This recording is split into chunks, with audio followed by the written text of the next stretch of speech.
So let's just to kind of bring it to a close now. Pete, do we have any questions? I'm going to put your fader up. I'm not going to forget that, like I did with Simon's. Do we have any questions from the chat room? Yes, we do. We have a few. Alfred MX says, how do you get elected for a movie you have to make those that you want to? And does it give you a positive reputation or a sold-out reputation? Oh, look, nowadays, go where the money is. Go where the money is, right? You get offered to make a film, it can do you no harm. If you start turning down opportunities and waiting for the right thing to come along, you'll end up doing nothing. I believe. Good advice. Any other, Pete? Yep. Kick-Ass Dad asks, can we ask how he manages to be a filmmaker and not be in London? He's based in Manchester and he needs to stay there. That's a really great question, because that is a real issue. Because I live in London. I don't particularly enjoy it, but I do it because it gives me access to what I need. But there is this myth that you have to be in Los Angeles. It's rubbish. You create the myths, right? You want to make films, you make films. If you want to work in the film industry, then, I guess London, there's stuff in Birmingham. To be honest, I lived in London for 15 years, we worked together and stuff.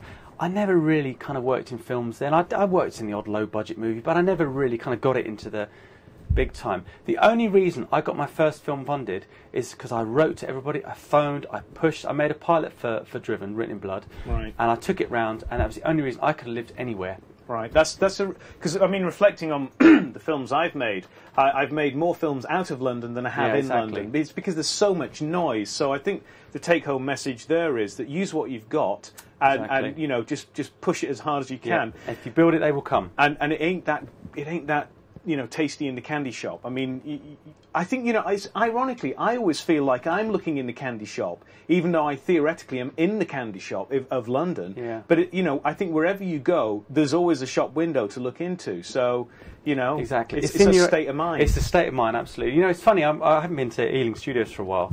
And I'm walking around, and you've got Stage C, you've got big sets going up there, columns, and some sort of coliseum they're building there. It's my next film. It is, and as it happened, I filmed it. So if you watch Chris's blog next week, you'll get a shot of it.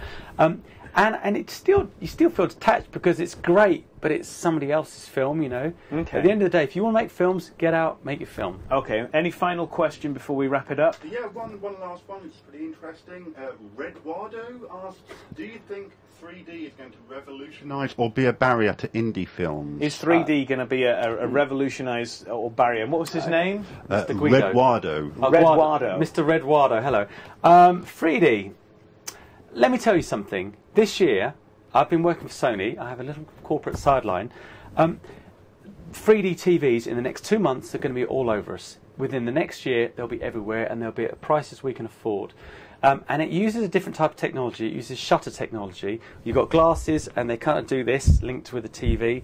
I believe it'll end piracy, because you know where you're going to be able to copy it, I don't think, unless you can physically get hold of a master copy and you can clone that. But the thing is, I can only speak about Sony here, but the cameras are getting, they're not going to be kind of micro-budget cameras. You're going to have to... Yeah, but I mean, I've already seen somebody slapping a device on a 5D Mark II to make it shoot 3D. I mean, I think, we independent filmmakers are going to be able to shoot 3D as well. Exactly. I guess it's a big question, really, that I don't think we have the time for answering now. What is the future of 3D? I guess time will tell. Yeah, I've got a feeling it's here to stay. Okay. Well, having seen what I've seen, the tests on these Sony screens, absolutely stunning. Yeah. You wait, they come out in June. Okay. So, final two questions then. I ask everybody: what mistakes have you made in your career? What mistakes have I made? Not following my heart. I think that's it really. Follow your heart. Your instincts know best. What mistakes have I made? That's probably it, really. Okay, and then final advice? Oh, I've got one other. Sorry, I made one mistake actually. When I became a runner, years and years ago, I went banging on the doors of all the film companies, and I got a job at a company called Film Fair, which we were doing the Wombles and children's animation. So you edited the Wombles? I did. It was the peak of my career. I did a lot of children's TV actually, but I was offered a job by this silly little company called RSA. And I said, no, I work at Film Fair and I'm photocopying and I'm a runner at Film Fair. Anyway, I later found out that the RSA was Ridley Scott Associates. So I always wonder, what would have happened if I'd taken that job? Yeah. There you go. Okay, final question then. What advice would you offer an emerging filmmaker? Okay, I got some points here that I thought long and hard about this. First of all, get out of your bedrooms, guys. You'll know, a lot of you will know this. Get some life experience. Meet people, do things, make your scripts. I see so many short films that are grim and depressing and set in a pub or set in a front room, and there's a big wide world out there, and if we can fill our minds with stuff that just makes it a bit more interesting, that's one thing I would say. The other thing is, and this is really, really important, beware the debt monster. And you know, I know times have changed over the last year with recessions and things, but there was a time when you could fund your film with credit cards. Don't do it, don't do it, don't do it. It's a career killer. Because as much as you think, I'll make this film, I'll fund it on credit cards, I'll make a fortune, that will haunt you for the next 15, 20 years if you're not careful. 100 quid here and there is one thing. 40, 50 grand on credit cards in debt, don't do it. Okay. And is that all your... Oh, and also, yeah, one other thing.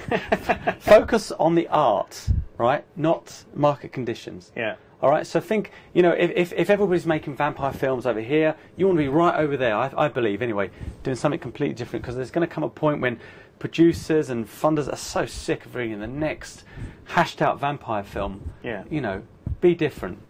Yeah. Be original. Okay, well, fantastic. Thank you, Simon, for joining us.